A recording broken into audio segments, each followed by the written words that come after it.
ओम यम yummy सूक्त ऋग्वेद मंडल 10 सूक्त 10 मंत्र 14। ये इस सूक्त का अंतिम मंत्र है। आज इस सूक्त का ये अंतिम समापन मंत्र हम लोग प्रस्तुत कर रहे हैं। ओम अन्यम ऊसुत्वम यमि अन्या उत्वाम परिस्वजाते लिरुजायुवृक्षम तस्य वा त्वं मनः इच्छा सह वा तव अधा कृणुस्व संविदं सुभद्राम।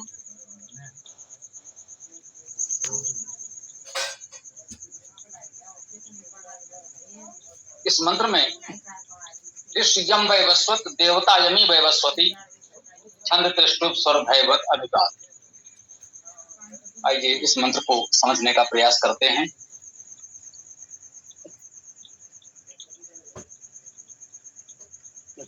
अन्यम, अन्य को, उ निश्चय ही, सु उत्तम, त्वम तुम। देखिए अन्यम भी सर्वनाम है, उ और सु उपसर्ग निपात हैं, तुम भी सर्वनाम है। इतने अर्थ तो सुनिश्चित हो गए। अन्यम उ सुतम, अन्य को ही तुम उत्तम प्रकार से। यम, यम शब्द में यम धातु स्पष्ट है और तो कोई धातु उसमें होने से रही। यम धातु का अर्थ नियमन करना, आवरण करना, पोषण करना, प्रतिबंध करना भी है। जहां आवश्यक हो वहां प्रतिबंधित भी किया जाए। कुछ नियम विधान व्यवस्थाएं प्रतिबंध की भी लगानी होती हैं। नियमन करना होता है तो कहीं ना कहीं प्रतिबंध भी होता ही है। तो यम का अर्थ क्या हुआ? ये नियमन करता, ये संबोधन कारक में है। यम जो कहें यम या यमी, जो भी सूक्त में ऋषि और देवता के रूप में शब्द आए हैं उनको संबोधन कारक में यम कहा गया।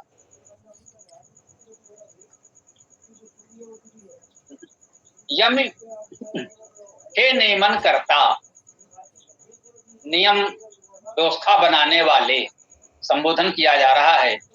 हे यमी, हे नियमन करता, अन्नम ऊसुतम, तुम अन्य को ही उत्तम प्रकार से।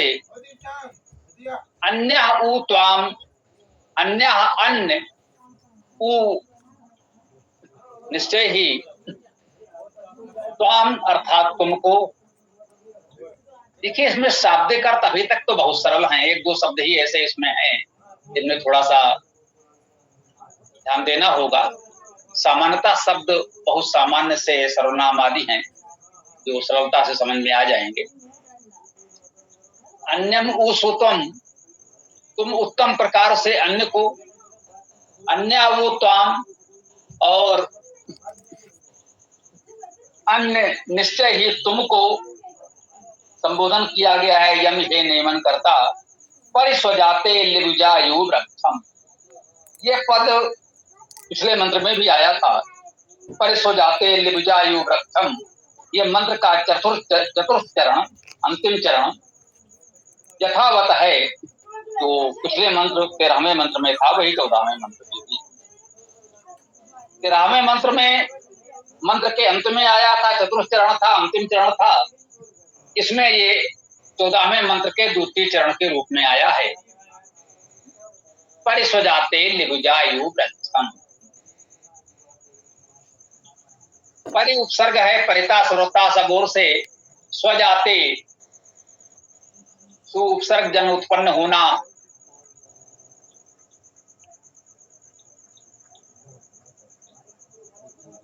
सु अजाते कह सकते हैं, स्वजाते हो जाएगा, या स्व अपना के अर्थ में स्वजाते कर सकते हैं तो भी स्वजाते हो जाएगा। वैसे स्वजाते में एक आलिंगन करने के अर्थ में स्वंज धातु है। सामान्यतः उसे ग्रहण किया जाता है जब ये कहा जाता है। वैसे लिप्जा में भी लिप धातु है। लिप धातु का अर्थ लेपन करना, लिपटना। देखिए, लिपटना हम लोग अभी भी बोलते हैं, लेपन भी बोलते हैं, है ना। ये लिप धातु से बन रहा है। लिप धातु से लेपन, लिपटना, ये शब्द अभी भी प्रचलित हैं, इनसे हम परिचित हैं। तो वेद में इसी लिप धातु से लिबुज शब्द बना, लिबुजा पद बना है। लिप का लिप हुआ, पाका बा आदेश हो गया, लिप हो गया, और जा तो जन धातु से आ जाएगा, लिबुजा। यू लिबुजा के समान वृक्षम, वृक्ष को। लिप धातु का अर्थ लेपन करना, लिपटना है। तो ये गुण जिसमें होगा उसे लिबु कहा गया, अर्थात लिपटने वाला। जो लिपटता है, इस लिपटने के भाव से ही उसका जन्म हुआ है। उस रूप में लिबुजा कह लें। उसका जन्म, उसका जीवन लिपटने से चलता है। तो लिबुजा को लता का पर्याय माना गया। वनस्पतियों में लता ऐसी वनस्पतियां होती हैं जो बड़े बड़े वृक्षों के आश्रय से ऊपर चढ़ती। लताएं इतनी सशक्त नहीं है कि स्वयं भूमि पर खड़े हो सकें, तो वे वृक्षों का आश्रय लेकर ऊपर चढ़ते हैं। लिबुजा यू वृक्षम कहा गया। ऐसे लताएं के समान वृक्ष को, जैसे वृक्ष को ये लताएं पर सजाते, लिपट जाती हैं, इसका भी अर्थ कुछ ऐसा किया गया है। हम इसको परितः उत्तम जन्म के अर्थ में भी ले सकते हैं। जैसे वृक्ष को लताएं लिपट जाती हैं, ऐसे ही जो स्वयं जन्मा है वो परमेश्वर स्वजाते। देखिए कितना उत्तम अर्थ प्राप्त हो रहा है। इसमें लिखा है कि नहीं, वो महत्वपूर्ण नहीं है। स्व अपना जन जन्म लेना, उससे जात जन्मा हुआ। जो स्वयं ही जन्मा है उसे किसी ने जन्म नहीं दिया, तो वो तो परमेश्वर ही है। जैसे लताएं वृक्ष को लिपट जाती हैं, वैसे ही आप उस परमेश्वर को लिपट जाएं।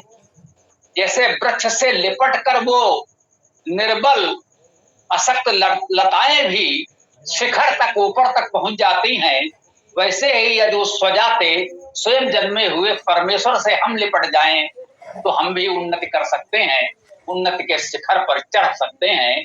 वो वृक्ष के समान हमारा आश्रय हो सकता है।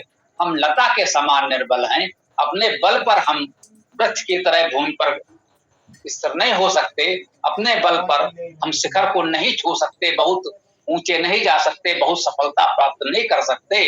यदि स्वयं उत्पन्न परमेश्वर से लिपट जाएं तो उसके सहारे हम ऊपर जा सकते हैं। ये भी उत्तम अर्थ हम इससे प्राप्त कर सकते हैं। अन्यम ऊसुतम, अन्य को उत्तम प्रकार से तुम यमी, हे यमी, हे नियमन करने वाले, अन्य को तुम उत्तम प्रकार से, अन्य ऊत्वाम, और अन्य निश्चय ही तुमको पर सुजाते लिबुजायु वृक्षम। जैसे वृक्ष से लताएं लिपट जाती हैं, वैसे उस स्वयं जन्म लेने वाले परमेश्वर से लिपट जाओ।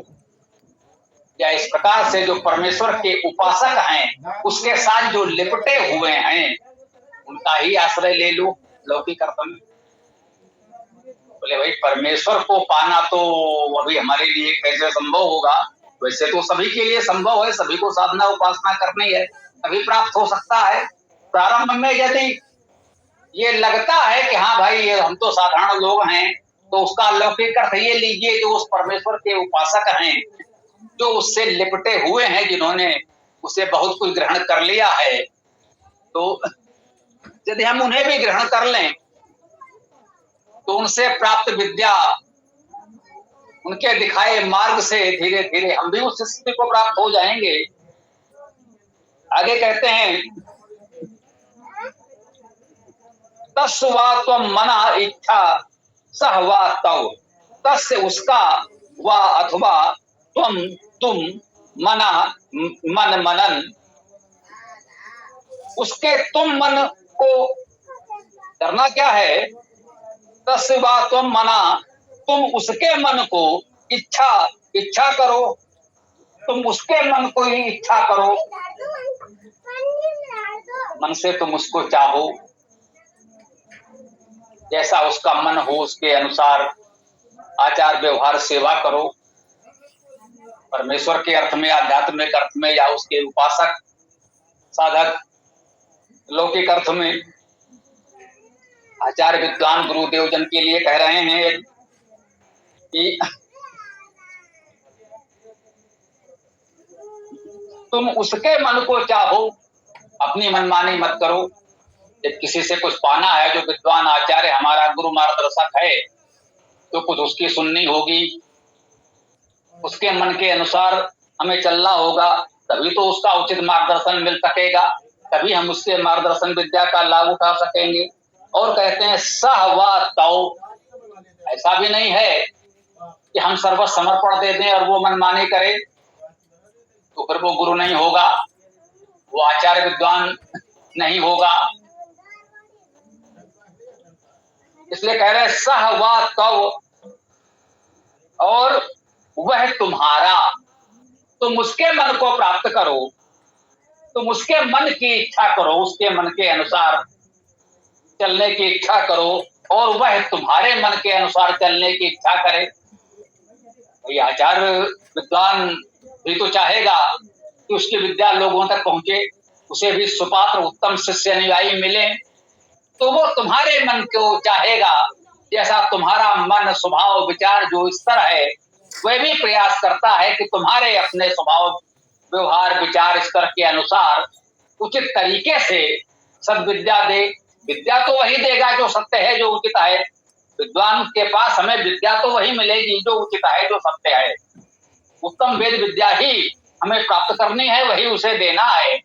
परंतु हमारे उसके मानसिक धरातल के स्तर में अंतर तो है। तो हमसे कहा जा रहा है, विद्यार्थी शिष्य का कर्तव्य है कि वो उस विद्वान आचार्य के मन के अनुसार चलने की इच्छा करे। यदि हर बात में हम उससे विवाद ही करते रहेंगे तब तो नहीं सीख पाएंगे। अनुशासन में अभी ये नव प्रवेशित विद्यार्थी हैं, इनका उतना स्तर नहीं है, तो जैसे उस विद्यार्थी की समझ में आए उसके स्तर से उसको बताने समझाने का प्रयास किया जाए। इतना उत्तम भाव हमको इसमें प्राप्त हो रहा है। अधा किरण स्वधा, अब ये वैदिक अव्यय मान लें, अधा अब,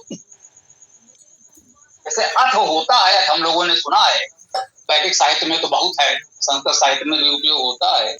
उसी अथ के स्थान पर वेद में ये अधा अधा अधा आदि भी मिलते हैं। अधा किरणोस्सु, अब करो, क्या करो, संविदम सुभद्राम, संविदम सम्यक रूपेण जानने वाले को। अब किरणोस्सु करो, स्पष्ट आदेश है। अब करो, क्या करो, क्योंकि ये यम यमी सूक्त के अंतिम मंत्र का अंतिम पद है, अंतिम चरण है, तो बिल्कुल निष्कर्ष दिया जा रहा है। अधा अब किरणोस्सु करो, सम्यक रूप से विदम जानने वाले को, विद्वान को, सुभद्राम सुभद्रा को। सुभद्रा सु उपसर्ग उत्तम, भद्र कल्याण होना, अधिबंध धातु का अर्थ है कल्याण होना, सुख होना, शुभ कर्म करना आदि। तो सुभद्राम अर्थात उत्तम कल्याणकारी, है ना,